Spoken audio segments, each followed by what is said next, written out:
Welcome to Downtown Sports. My name is Downtown Stephen Brown, and in today's video, guys, I want to go over the last couple of Toronto Maple Leaf games and some news and some notes and talk about the power play and also Josh Hosang. Saturday night's game against the Pittsburgh Penguins. I don't have the deserve to win meter, the scoring chances, and the expected goals on the screen right now for any other reason than to just have something on the screen while I talk. It's just something to look at because while the score in this game did end 2-0, what did the Leafs hit? Like 3 posts in this game. I don't think that they deserve to be shut out, but do I think that they deserve to win this game based on the deserve to win meter, the scoring chances, and the expected goals? No.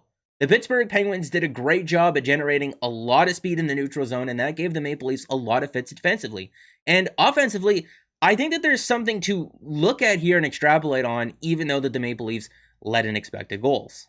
The Pittsburgh Penguins did a great job defensively in their own zone, not letting the Maple Leafs attack the middle and the front of the net. Because if you're looking at another game where the Maple Leafs got goal lead, I think that this heat map, especially where their shot attempts were coming from, looks a lot different than this one against the Calgary Flames earlier in the season. There's a much higher concentration of shot attempts coming from directly in front of the net. Even this game against the Ottawa Senators, where we're looking at the other end of the ice here, there's a much higher concentration of shot attempts coming from directly in front of the net for the Toronto Maple Leafs. And if you're looking at this game against the Pittsburgh Penguins, those were slightly pushed out a little bit. So you have to give credit where credit is due. The Penguins played a decent defensive game, but for the Maple Leafs, who have an offense who should not be able to be stopped by any defenses, and this from @ineffectivemath over on Twitter or from hockeyviz.com shows where the Toronto offense is coming from at 5-on-5 so far this year. There is an impressive amount of offense being generated by the Toronto Maple Leafs in that slot area and right in front of the net.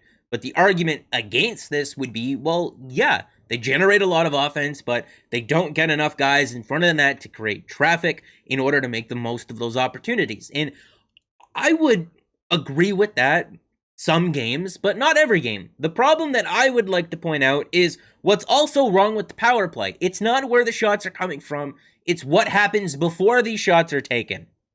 When the Maple Leafs do get set up in the offensive zone, because so many of their shots are coming from this one area, what the defending team is doing, or what they should be doing anyway, is just collapsing around the slot in the front of the net and taking those passing lanes away.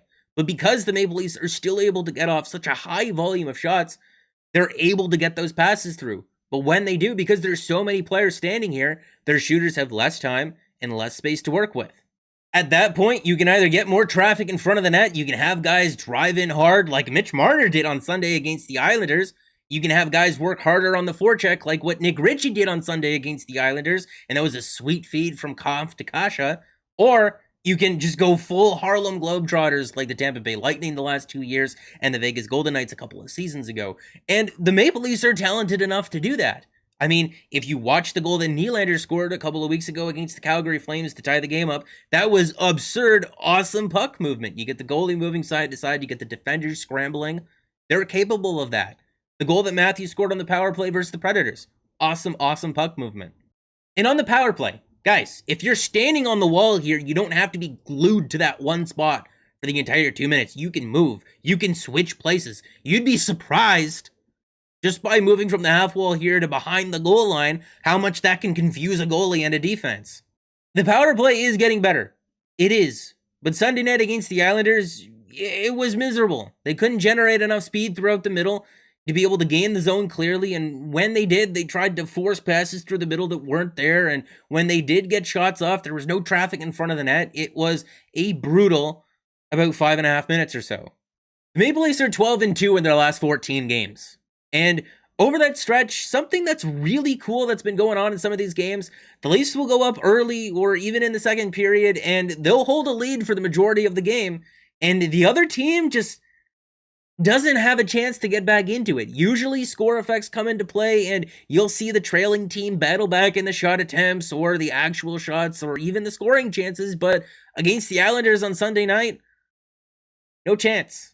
And maybe you look at that game on Sunday against the Islanders and that doesn't impress you. They had a lot of players out of the lineup. Well, they did it against the Rangers, who were 10-3-3 when they played them. They did it against the Preds, who were a pretty surging and hot team when they played them. They did it against the Flyers the week before that. Are the Leafs turning in full 60-minute efforts? Are leads in the third period safe? It's been talked about a lot so far this season, but what's wrong with Jake Muzzin? Is it an injury? Is it an extended slump? Is the pairing between him and Justin Holl just not working out anymore? Because Jake Muzzin is a really important piece to this Maple Leafs team, and it's important that he gets going in the right direction. If we're taking a look at the numbers between this pairing when they're on the ice together at 5-on-5, they do control the majority of the shot attempt share. They are getting outshot, and they are getting outscored. But I would imagine that this pairing is out there against the other team's better players, so they're put in a defensive situation, and they are controlling the majority of the expected goals, the majority of the scoring chances. Is it that they've just given up a couple of really ugly goals where they look out of sync and not necessarily comfortable with each other? Is that what's causing the disconnect between what we're seeing on the ice and the numbers here? Because if we're looking at Jake Muzzin without Justin Holl, and it's not that small of a sample either, the numbers all across the board improve. And I mean, Jake Muzzin has always been the better defenseman on that pairing, and I'm not really sure that we have the solution right now, but it is something to definitely follow as we move along throughout this season, because Jake Muzzin needs to be Jake Muzzin in order for the Maple Leafs to be successful this season. Michael Bunting got bumped back onto that first line for Sunday night's game against the New York Islanders, and he hooked up with Mitch Marner on a really sweet feed. And if you were watching the game, they tried that same play, or at least a really similar one, like 2 or 3 minutes beforehand, and it didn't quite work out, but they came back over the blue line in a similar formation, and they got it to go the second time around.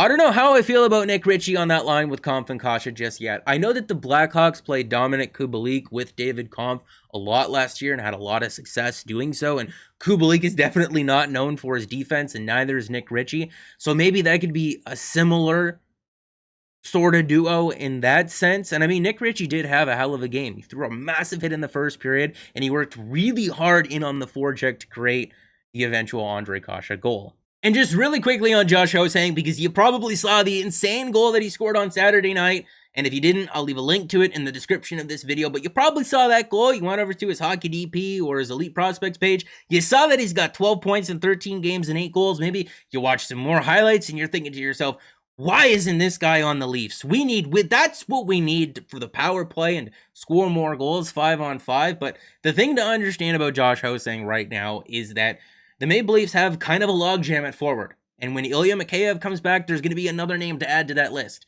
And Ho-Sang right now is on an American Hockey League deal. And if they were to sign him to an NHL deal and call him up, because he's played so many seasons of pro hockey, he would need to clear back through waivers. So this can't just be play him for 3 or 4 games and see what we got sort of thing, because at the rate that Maple Leaf players on waivers get claimed, there is no way Josh Ho-Sang is sneaking through. And I don't want to lose him like that. So if the Maple Leafs are going to call him up, just know it needs to be because there's a long-term opportunity for him here. Honestly, unless there's an injury that provides that, which I wouldn't hope for, I can't see him getting a chance to play with the Leafs until after they are more sure with what's going on in regards to their cap situation, and a lot of people are gonna hate that. It is what it is.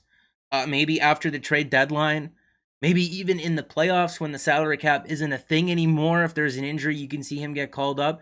But I would preach patience. This is not a guy that you want to yo-yo between the NHL and the American Hockey League. This guy, he's getting an opportunity, right? He said it before in training camp. This is a place that he is understood, where Dubas and Sheldon Keefe wanted to get to know him. Give him some time, give him some space, let him score his highlight reel goals. He's coming. He'll be here. Don't worry. He'll be here eventually. No! I looked at this poll this morning and good was up over 70%. Why is it always 67? And who voted for bad? They're 12-2 in their last 14 games. I can understand the 33% of people that voted for still concerned because they got to get it done in the playoffs. Jake Muzzin looks concerning. Justin Holl looks concerning. Even after the shutout from Joseph Woll, the backup position still looks kind of concerning, but it's a very small part of this fan base, but it really bugs me Because at the beginning of the season, the top guys weren't scoring, but the bottom ones were, and nobody cared. And then the top guys were scoring, but the bottom ones weren't, and that was a problem. Then it was they weren't getting any goals from their blue line, and then Riley had 3 goals in 3 games. And it's just, you move from one problem to the next, and it's like, oh, the Vegas Golden Knights, they had a lot of injuries, that win doesn't count. The Islanders, they had a lot of injuries, that win doesn't count. Oh, the Flyers, that was an off night. Oh, you didn't deserve to win against the Lightning. Do you hear yourself? It's a very small, but a very loud 1%. 691 votes, very close to being a nice amount of votes, very close to being a nice amount of good vote percentage. It's just, I don't understand people who want to constantly shift the goalposts. Like, is this not supposed to be fun? I don't understand how those people have the energy to be so negative about something that's supposed to be fun and still have the mental capacity to get done what they need to do throughout the day. I don't understand. I don't get it.